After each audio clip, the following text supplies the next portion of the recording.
గచ్చిబౌలిలోని Radisson హోటల్లో జరిగిన drug party కేసులో సంచలన విషయాలు బయటపడుతున్నాయి. సినిమా డైరెక్టర్ క్రిష్ పేరు బయటకొచ్చింది. అలాగే డ్రగ్స్ సప్లై చేసిన అలీ జాఫ్రీని కూడా పోలీసులు అరెస్ట్ చేశారు. మరోవైపు హోటల్ నిర్వాహకులపైన కేసు పెట్టాలని పోలీసులు నిర్ణయానికి వచ్చారు. డ్రగ్స్ కేసులో దర్యాప్తును స్పీడప్ చేశారు పోలీసులు. రాడిసన్ హోటల్లో డ్రగ్స్ పట్టుబడిన కేసులో తవ్విన కొద్దీ కొత్త విషయాలు బయటపడుతున్నాయి. గతంలో ఇదే హోటల్లో పనిచేసిన అబ్బాస్ అలీ జాఫ్రీ డ్రగ్స్ సప్లయర్గా మారినట్లు గుర్తించారు పోలీసులు. ఈ కేసులో ప్రధాన నిందితుడిగా ఉన్న వ్యాపారవేత్త వివేకానందకు అబ్బాస్ 1-2 కాదు ఏకంగా 10 సార్లు డ్రగ్స్ సప్లై చేశాడట.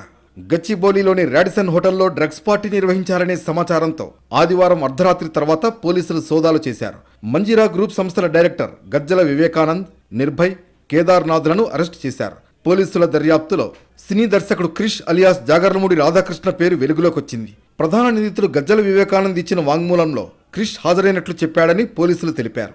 క్రిష్ పేరును ఎఫ్ఐఆర్లో చేర్చిన పోలీసులు అతన్ని ఫోన్లో సంప్రదించారు. విచారణకు ఎప్పుడు పిలిచినా హాజరవుతానని క్రిష్ సమాధానమిచ్చారు. క్రిష్కు మెడికల్ టెస్టులు చేసిన తర్వాత వాస్తవాలు వెలుగులోకి వస్తాయంటున్నారు పోలీసులు. డ్రగ్స్ పార్టీలో పాల్గొన్న రఘుచరణ్ బెంగళూరులో ఉన్నట్లు పోలీసులు గుర్తించారు. మిగిలిన వారి కోసం పోలీసులు గాలిస్తున్నారు. డ్రగ్స్ సప్లై చేసిన అబ్బాస్ అలీ జాఫ్రీ గతంలో మంజీరా గ్రూప్ సంస్థలో పనిచేశాడు.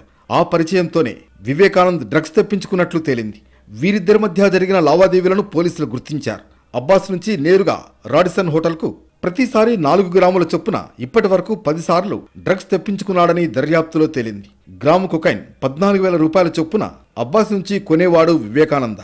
అబ్బాస్ అలీ ఫోన్లో ప్రముఖుల నెంబర్స్ ఉన్నాయి. రాడిసన్ హోటల్ డ్రగ్స్ కేసులో అబ్బాస్ అలీతో పలువురు చాటింగ్ చేశారని పోలీసులు గుర్తించారు. అబ్బాస్ అలీని పోలీసులు కోర్టులో హాజరుపరిచారు. రాడిసన్ హోటల్లో సీసీ ఫుటేజ్ని డిలీట్ చేశారు హోటల్ నిర్వాహకులు. దీనిపై కూడా హోటల్ నిర్వాహకులపై కేసు నమోదు చేశారు గచ్చిబౌలి పోలీసులు.